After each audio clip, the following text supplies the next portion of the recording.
everyone, and welcome to the RMTV Women's podcast. This is episode 98, and me and Amy are back together doing another podcast. Only 2 away from 100, which is a little bit exciting. That's crazy. It doesn't feel like that many, to be honest, but we Not still don't know what we're doing really, so we just wing it. Yeah. But yeah, we've got a very packed agenda. First story that we wanted to talk about is that Leicester City have bought Leicester City Women, and they are now a full-time professional women's team, which is really nice to see another team getting that full-time status. Obviously, Leicester are in the Women's Championship with us this season, so we'll be able to see a lot more of them because, you know, being honest, we haven't really seen much of them at all.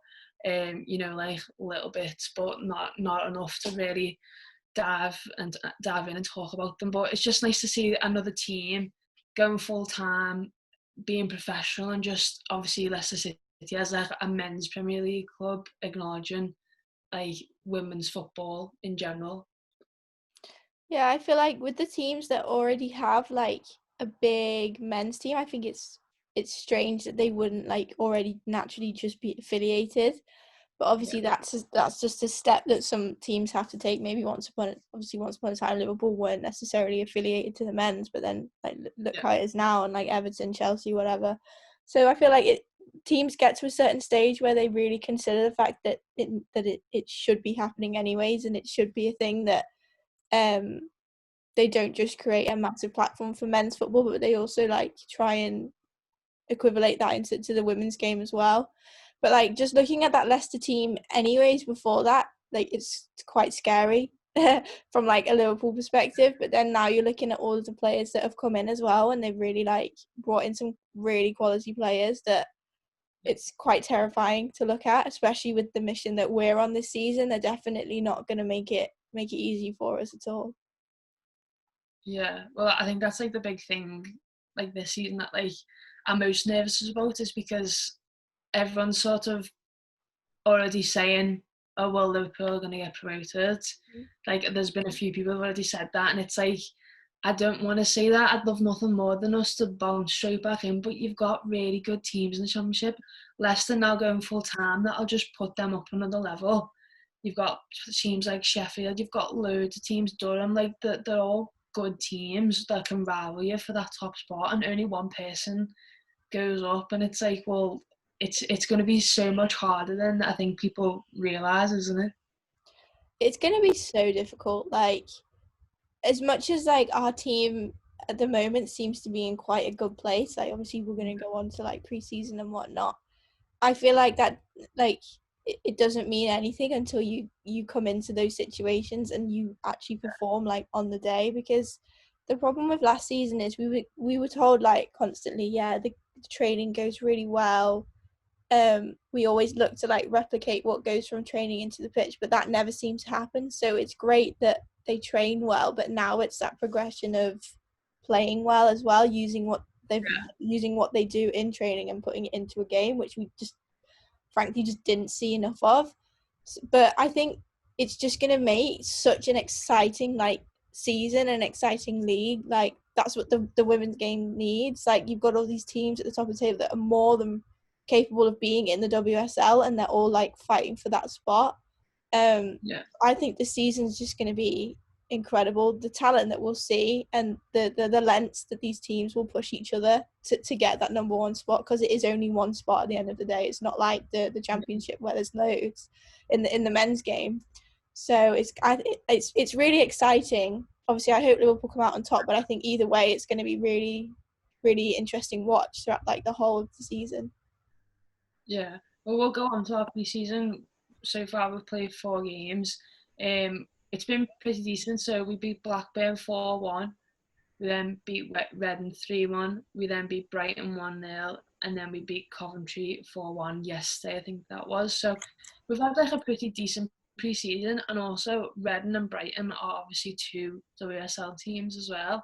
So that shows like where our squad is at the minute. But like you just said, you know, pre-season's completely different to actually playing in the league. We had a really good pre-season last year, and then when and lost like all our opening matches, and it's like, well, I think it's like, as well as us as fans, it's really hard to judge because we're not able to watch them. Obviously, if Yeah. fans are allowed games, you go and watch the games, but obviously you're not allowed to go and watch them, and then nothing's been on like TV. And to be honest, there's been pretty much nothing said about them at all. You relied on like, we relied a lot on Emma to tell us any information Yeah, because, literally. every time we text and say what's going on or whatever. And Yeah. I think a lot of people like that, but it's really hard to judge pre-season because Yeah. it's just everyone's not, you're not in the same sort of mode as you are once you get into the league, if that makes sense. Like, you obviously play football a lot longer than me, but when it's pre-season fixtures, it's just a friendly match, isn't it? You're not really thinking, you know, you're not getting anything at the end of it. It's more all about like getting minutes and getting your match fitness back. But Yeah. as soon as that opening day comes, the mentality of the players is going to switch completely, and it's going to be a whole different ball game for every single team.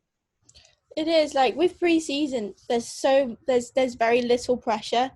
I think there's pressure like internally to get the opening spot, like the place in the team on the opening day. There's that side of thing, pressure each game, but there's not the pressure of picking up points. I think that's probably the biggest difference. And I think obviously all of them are top athletes, but that's probably the hardest thing to sort of switch, like changing from, okay, yeah, this is a friendly, oh gosh, this is like 3 points are riding on this and we want to start the season well. Like, it's difficult. And like, it's the cliche, you can't like read into pre-season too much because when it comes to it, you never know how the team's going to progress and go forward in that opening fixture. But Yeah. equally, if you have a bad pre-season, you're probably going to be even more worried at the start of the season. So I think it bodes well for everyone if the pre-season is good. Do you know what I mean? If it's confident and people we're scoring goals, like we've scored nearly 10 goals there. So it's amazing, and it's not just one goal scorer. There's like a few of them. And as you said, like there's two WSL teams in there that last season walked over us. Reading walked over us last season, and Brighton won against us as well. So it's interesting. But you know what was quite good when they introduced like the new preseason fixtures. Vicky Jepson said that the team was going to be specifically traveling to 3G pitches because majority of the championship teams play on 3G pitches. So I think that's such an interesting point. Like, they've actively sourced that and gone, oh, that's something we need to work on. We don't play on any 3G pitches, and the way that the ball moves on 3G is so different to grass. The way that you move as well, like the way that your boots fit in the ground, sort of thing. So I think Liverpool are just preparing as much as possible, and that it's gone like positively, I think it's just great, really, and hopefully it carries on into the season.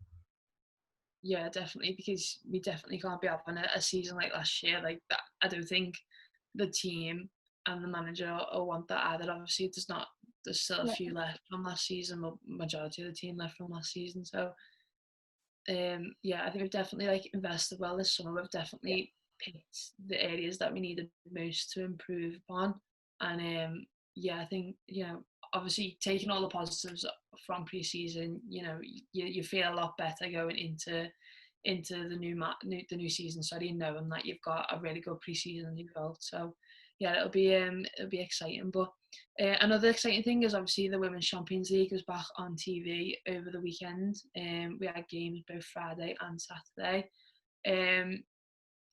Arsenal were the ones that we were all sort of, rooting for, obviously being the only English team left both in the men's and the women's Champions League. I was sort of keeping an eye on. That was the game I watched. I tried to flick through both of them, but I mainly focused on Arsenal. It was heartbreaking, obviously, seeing them lose 2-1 to PSG, and the second goal of PSG as well was proper like Sneaky. It was so harsh. Like, yeah, it was proper sneaky. Like, it was just, it was like the worst way you could potentially go out. But obviously, looking at like the one thing I found from it is that the whole of Europe is women's football is so good. You obviously got Lyon, PSG are on the rise, all the Spanish teams on the rise, but the fact that Arsenal, an English team, are like was still there, still competing, and like everyone was like rooting for them. It was just really nice to see like just an English team in that round of fixtures. Yeah, it makes you appreciate our league in itself a little bit more. Like obviously next season Chelsea are going to be in there and they've recruited really well. So yeah, it's just great. Yeah, it was weird to sort of see like an English team amongst all of those like footballing giants in the women's game. You would say that they are like it was really nice to see, and I just hope that carries on and hopefully the English teams start making the final, even winning the competition. I think that would make a massive statement. But even like regardless of having Champions League or not, like the amount of players that still want to come to the UK and play football here with us, it is great. Like obviously we've seen in recent weeks, I think the Americans now. I feel like last season it was the Australians that wanted to come over, and now it's like all the Americans that want to. And we're more than happy for that. You can come and join us any day. Like that's absolutely fine. But yeah, it was good. Even though I have no affiliation or compassion towards Arsenal as a team at all, I was sat there like I really want these to win because some of the players in their team I really like. So yeah, it's such a shame. But you have to like remember they hadn't played football for like 6 months, and these other teams had. Yeah. So they had a bit of an unfair advantage. Not really much game time at all going into a massive game like that. And I think they did themselves proud either way. Yeah, 100%. Yeah. So the teams that are in the semi-finals now, you've got Lyon versus PSG, another French final, and you've got Barcelona versus Wolfsburg. So who would you pick out of them to go through to the final? I think it's going to be a Barcelona-Lyon final. And a repeat, you think? Yeah. Repeat last year. Barca are out for blood, so it'll be interesting. But it's hard to look past Lyon, really, isn't it? Like they're They're just so dominant. I wish it's going to be someone else just because I feel like, come on, change the books a little bit. But equally, you can't like throw them to the side at all. No, definitely not. Another interesting story that we really just saw ourselves was that Yeah. obviously Jess Fishlock has made a return to England now. She's signed for Reading for this season, but she said that Liverpool's token jester team has shown they don't really care about the women's game. Fishlock says it was bad for the women's game to see Liverpool relegated in the same season their men's team won the Premier League, but says the league must focus on more ambitious clubs. She said, "Let's be real. There's no way you should have arguably the best men's team in the world, and yet you allow the women's team to be relegated."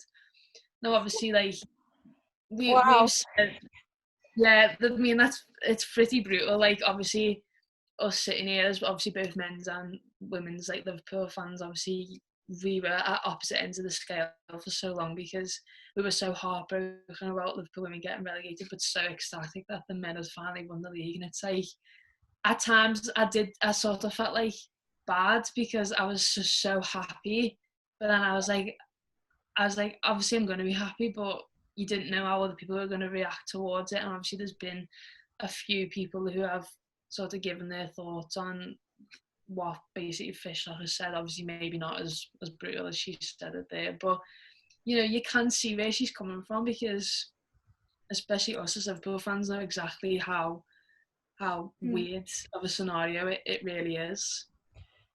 Yeah, I feel like although I probably wouldn't say it in that sort of way, there is some truth behind it.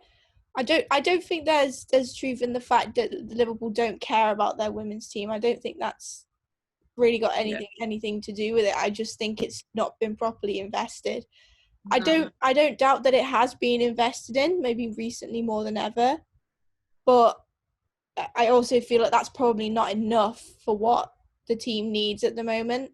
It's lacking something. I don't know what it is, and hopefully they figure that out during this season. So if we do get promoted, it'll be fresh and it'll be an ideal situation. But it's tough, and I think that'll have hit home with a lot of people in Liverpool, especially someone of her caliber coming out and saying that. You probably 9 times out of 10 wouldn't expect to hit anything like that from anyone in the league, especially that still plays and is in the same league now. But it's interesting. But yeah, it was so difficult to be like on top of the world and then at rock bottom at the same time. It was such like a contrasting feeling, and you do sort of have to think yourself, yeah, that's not right. Do you know what I mean? Like the men have just absolutely slayed everything, and the women won one or two games the whole season in the league, especially. So it wasn't right really, but hopefully it's been taken into account and it's going to be worked upon over the next few years, and we'll see some real improvements. And I very doubt much that we could fall back anymore. Well, I hope not. So I'm hoping the only way is up. Yeah, well, LFC responded to that and said, although we do not discuss our finances in detail, over the past 5 years, the financial investment in LFC Women has enjoyed significant percentage increases year on year, which demonstrates the continued support and long-term strategy for the team. I think that's what we forget most, is that it is a long-term plan, basically. You know, you can't pump loads of money into the women's game right now and be like, you are going to sign yourself a whole new squad, get yourself a new stadium, get yourself a new training facility, let's get a new manager in, let's get a new backroom staff in. Like, it's not going to work like that. It's a long-term plan, and us as fans have just got to sort of sit back and realise that, like, we're still in the we're right now in the early stages of rebuilding our women's team, and you've just got to realise that, like, it's not just going to come to you one day with the snap of your finger. Like, it is something that you have to work at, and like you've just said, then there's no doubt that LFC don't care. Like, them saying, oh, they don't care about it is probably not right, because they do. Especially when Peter Moore was here, he was such an advocate for the women's game as well, which was so nice to see. So obviously he's no longer with us, but I don't doubt that there's not someone behind the scenes at LFC working day in, day out, trying to better our women's team. Yeah, no, I'm hoping the replacement would sort of carry on that legacy of helping the women's game grow, because they need a really strong voice in the discussions that are the most important. They need someone in there that's willing to fight the corner of the women's team and even the league for that matter. But I if I was honest, when the news first broke, I feel like I was more angry than annoyed. But like over time now, and seeing how the club's acting and how it's sort of changing in terms of the content they're producing, that's even just one strand of it. Obviously the players coming in, but the positivity surrounding the team in the dressing room, for one, as well, it makes me feel a lot better as like a fan. So I just hope if that continues and we keep grinding these good results and we start off the season well, I hope that we're in for a positive season, and when they're in for a positive growth for seasons to come, not just a one-off. But in football, it is all about results, and if you're not getting results, you're going to get scrutinised regardless of who you are. So I'm hoping that once we start getting some positive results throughout the season and beyond, hopefully those whispers and those doubts from us as well. We were there saying it's not right as well. The doubts from us will hopefully just nicely fade away, and we can start replacing them with some positive things. I'm sick of hearing negative things. I just want positive things now. Well, I genuinely believe everything happens for a reason. So this might be a blessing in disguise. You know what I mean? This might be the best thing that could have probably happened to us, because it's made a lot of people realise that more needs to be done for our team. But yeah, that's everything. Nice little discussion there. Let us know your thoughts in the comments below on all the topics we have discussed on today's podcast, and let us know who you think is going to go through to the final of the Champions League and could potentially win it. Thank you very much for watching. Remember to like the video, comment, subscribe to the channel, and we'll see you all next time with a brand new podcast. Bye.